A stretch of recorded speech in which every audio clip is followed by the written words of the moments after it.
रस्मों के रिवाजों के बदनाम ना कर दे कहीं ये प्यार की पहली अंगड़ाई। मिल के भी जो हम ना मिल सके। और अपने बाप की खिदमतों को अपनी जिंदगी की जमानत समझ। क्या खास चाहिए माँ? सब कुछ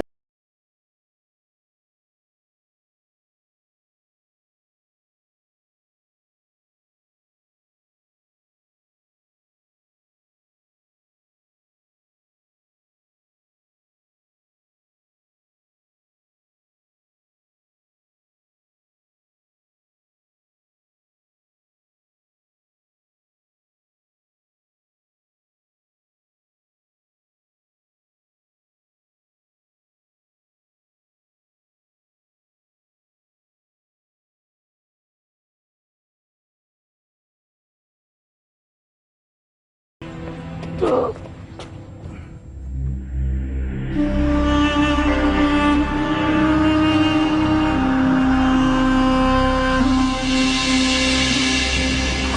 बाबाजान, आपने मुझे बुलाया? मैंने क्या सुना है रजब? तुमने मुंशी के बेटे को क्यों मारा है? मैंने उसे उसके जुर्म की सजा दी है बाबाजान। लेकिन वो घोड़ा हमने उसे इनायत किया था। मैं जानता हूं बाबाजान, और मुझे आप पर हैरत है कि आपने इतनी आला नस्ल के घोड़े को एक इतनी मामूली जात के बंदे के हवाले कर दिया। मुझे तुम्हारी हैरत से कोई गरज नहीं, मुझे तुम्हारी जुर्रत से सवाल है। तुम इस बात का जवाब दो, जब हमने वो घोड़ा उसे तोहफे में दे दिया तो तुमने उसे वापस क्यों लिया? और फिर ऐसी सजा? मैंने उसे इसलिए नहीं मारा कि आपने उसे घोड़ा क्यों दिया था, बल्कि मैंने उसे इसलिए मारा है कि उसने मेरे आदमियों को बेरहमी से पीटा था। जब मेरे आदमी जख्मी होने के बाद मेरे सामने आए तो उनके चेहरों पर लगे हुए जख्मों के निशान मुझे अपने चेहरे पर महसूस हुए बाबाजान। मुझे यकीन है कि आपको भी अच्छा नहीं लगेगा कि कोई मेरे चेहरे पर जख्मों के निशान छोड़ जाए। आप ये तो जानते हैं कि उसने आपसे मार सिर्फ इसलिए खाई क्योंकि आपका रुतबा बुलंद है। आप पर हाथ उठाना तो दूर की बात, वो तो आपकी तरफ आंख उठाकर भी नहीं देख सकता था। इसीलिए आपने उस पर इतना जुल्म किया। हैदर, तुम बीच में मत बोलो। मुझे सिर्फ इस बात का जवाब दीजिए, एक घोड़े को एक इंसान पर फौकियत देना कहां का इंसाफ है? आप अपने बुलंद मर्तबे को अपने सामने रखकर बताइए, ऐसा कौन सा मजहब है जो ऐसे जुल्म को जायज करार देता है? हैदर, मैंने कहा ना तुम खामोश रहो।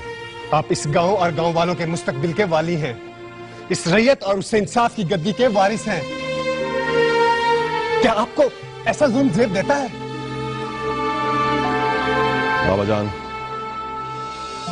आपकी मौजूदगी में होने वाली इस जगह को मैं अपनी तौहीन के बराबर समझता हूं। मैंने जो कहना था मैंने कह दिया। इसके बाद इस मामले में होने वाले किसी सवाल का जवाब देना मैं मुनासिब नहीं समझता।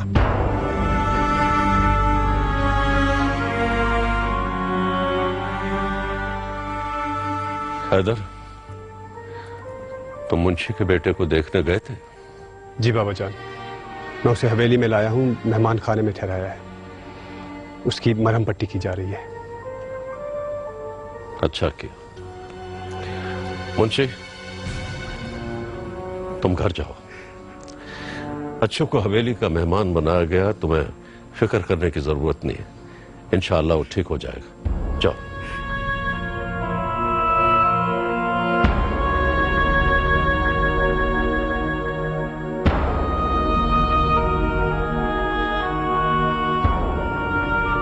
तुम्हें रजब के साथ इस लहजे में बात नहीं करनी चाहिए थी। लेकिन बाबाजान, मैं बस तुम शहर जाने की तैयारी करो, इस मामले को मैं खुद देखता हूं।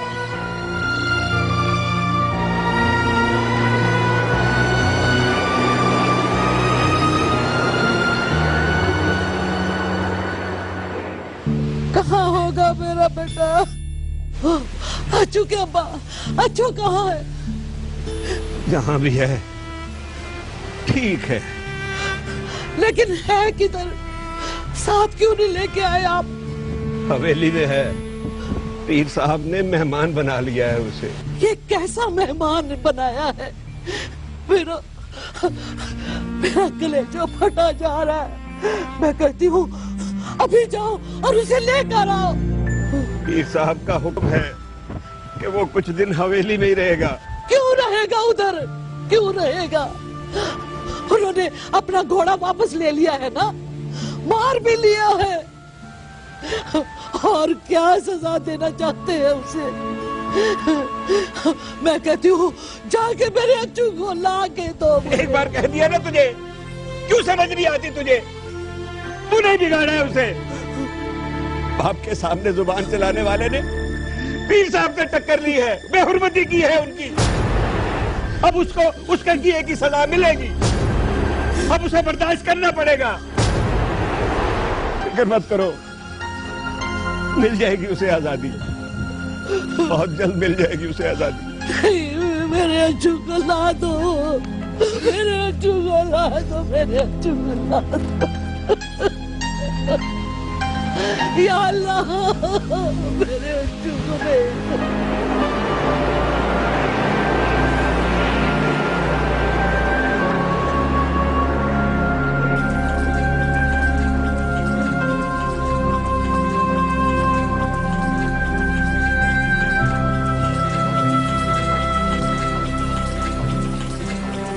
हमीदा, नेहरू आपा कहाँ है?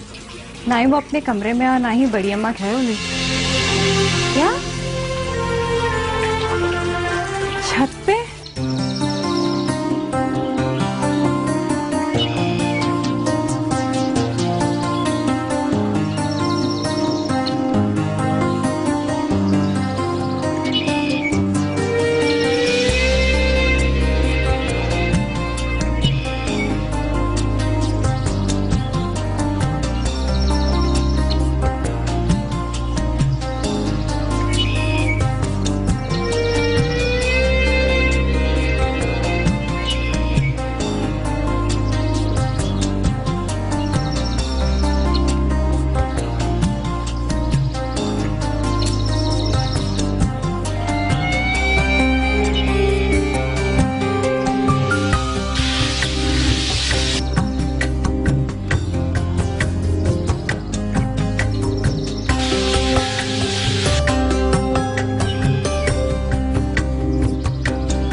अपने साथ साथ तुम्हें हमारी भी इज्जत का ख्याल रखना होगा, इसलिए तुम्हें इंसाफ से काम लेना होगा।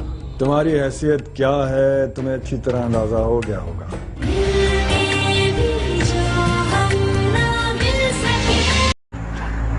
क्या कर लेंगे? ज्यादा से ज्यादा हवेली की छत से नीचे फेंक देंगे ना, और कर भी क्या सकते हैं। आपा, देखने दो हमें, देखने दो हमें आजादी के रंग। तुम भी आओ। नहीं आपा, मुझे बहुत डर लग रहा है इतना खुला आसमान देखकर। हमें तो आजादी का एहसास हो रहा है। इतनी ताजा हवा तुमने कभी अपने कमरे में महसूस की? नहीं आपा।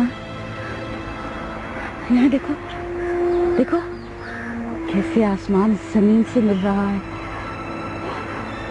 शायद फिर ये मौका ना मिले।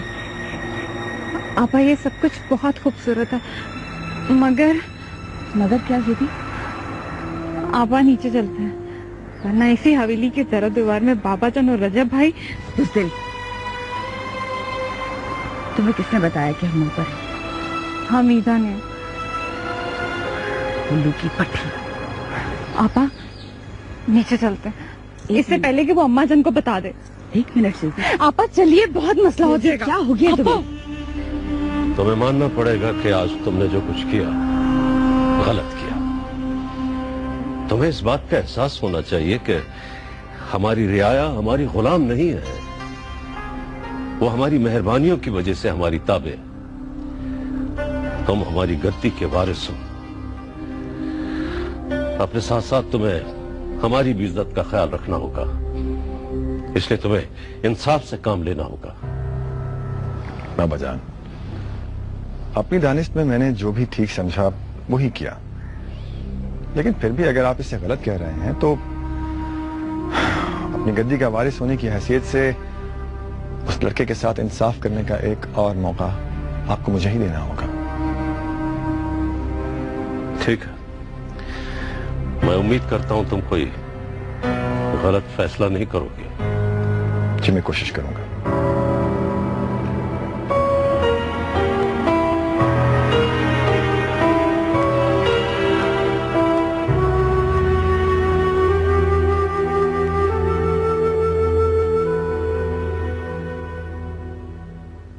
अच्छा, आपको पता है हैदर अली शहर जा रहा है। रजब अली के सपनों की ताबीर इकट्ठी करने गया होगा।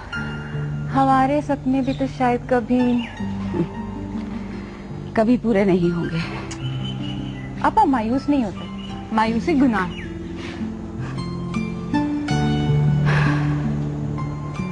अब हम मायूसी से निकल चुके हैं। चलो।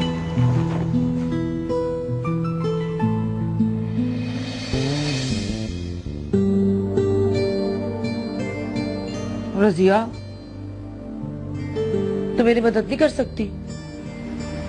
कैसी मदद? शादी से मिलना है। कैसे मिलूं? इस बारे में मैं तेरी कोई मदद नहीं कर सकती। हाँ, तुझे भला क्या? जिसको तकलीफ होती है ना उसी को पता होता है, और तुझे बताने का फायदा भी नहीं है। तू पहले जैसी नहीं रही। अच्छा, अब मैं कैसी हो गई हूँ? अब तो खुद गर्ज हो गई है रजिया। तुझे सिर्फ अपनी फिक्र लगी रहती है। पहले तो कितनी अच्छी होती थी, मेरे हर दुख दर्द में मेरा साथ देती थी, और अब मैं इसलिए तेरा साथ नहीं देती कि तुझे दुख दर्द ना मिले। तू तो पागल है, इतने मुश्किल रास्ते पर चल पड़ी है। ये जो इश्क होता है ना, रोग होता है, सिर्फ रोग। तुझे कैसे पता? तूने कभी इश्क किया है? किताबों में पढ़ा हुआ है। किताबों में पढ़ने से समझ नहीं आती। समझ आती ना अगर, तो तू मेरे दिल का हाल भी जान लेती। जानती हूँ मैं। तेरा दिल तो ना हथेली की किसी बच्चे में अटक गया। अब अटक गया तो क्या करूं? समझदारी से काम ले। छोटे चाची को बुलाने की कोशिश कर। तुझे क्या पता पगली, बुलाने की कोशिश में तो याद आते हैं। रजिया, तू ना सब्जी काट के चूल्हे पे चढ़ा दी, मैं जरा हवेली जा रही हूँ। अम्मा, मैं भी चलूं? तू फैशन कर, तूने क्या करना है वहां जाके? वो बीबियों को उनके भाई की शादी की तारीख की मुबारकबाद दे दूंगी। पर जिस दिन तारीख रखी थी तू तो वहां पर थी, तब मुबारकबाद नहीं दी तूने? नहीं, वो तो उस दिन तो दोनों बीबी अपने अपने कमरों में चली गई थी, मौका ही नहीं मिला मुझे। अच्छा ठीक है, चल।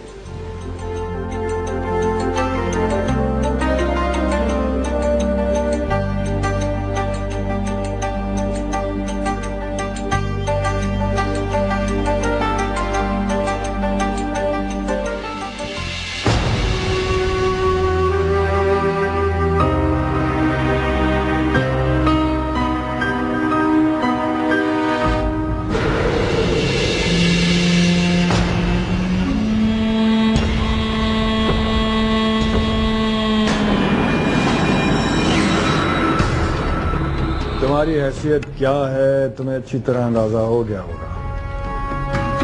तुम्हें अफसोस होगा, लेकिन तुम्हारे साथ इंसाफ करने का मौका हमें दिया गया है। बहुत शौक था तुम्हें उस घोड़े पर सवारी करने का। अब तुम्हारे लिए हुक्म यह है कि तुम सारी जिंदगी इस हवेली के गुलाम बनकर रहोगे। जिस घोड़े को तुम टांगे में जोते जाने की आदत डाल चुके हो, उसी घोड़े को अपने टांगे में जोत कर इस हवेली की खिदमत करोगे तुम। तुम्हारे लिए हमारे नजदीक इंसाफ की यही बात है।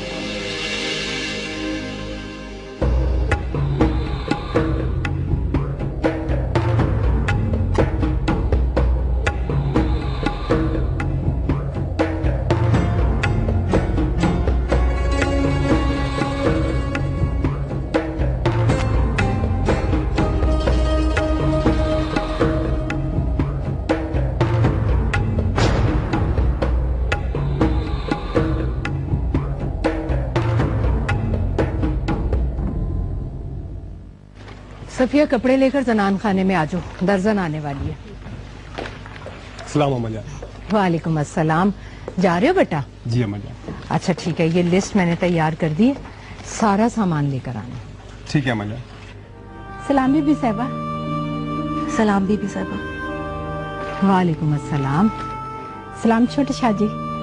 वालेकुम अस्सलाम। सलाम। वालेकुम अस्सलाम। वो मैंने सोचा है बड़े शाहजी की शादी की तारीख रख दी गई है तो हवेली में बहुत सारे काम होंगे, खिदमत गुजारी का मौका भी मिल जाएगा। हाँ हाँ जरूर, मैं तो खुद आपको बुलाने वाली थी। ठीक है अम्मा जान, मैं चलता हूँ। उम्मीद है कि परसों तक लौट आऊंगा। हाँ जाओ बेटा, अल्लाह तुम्हें अपने हिफ्ज़ो मान में रखे। जी। ओह, चेकबुक तो मैं ऊपर कमरे में ही भूल गया, अभी लेकर आता हूँ। जाओ। झीलों जैसी गहरी आंखों में खिलने लगी क्यों चांदनी। बीबी साहिबा, मैं मेरू बीबी और छोटी बीबी से जाके मिलना हूँ। कह रही थी कि छोटी बीबियों को मुबारकबाद देनी है, शादी की शादी की तारीख जो रखी गई है। हाँ हाँ जाओ मिला।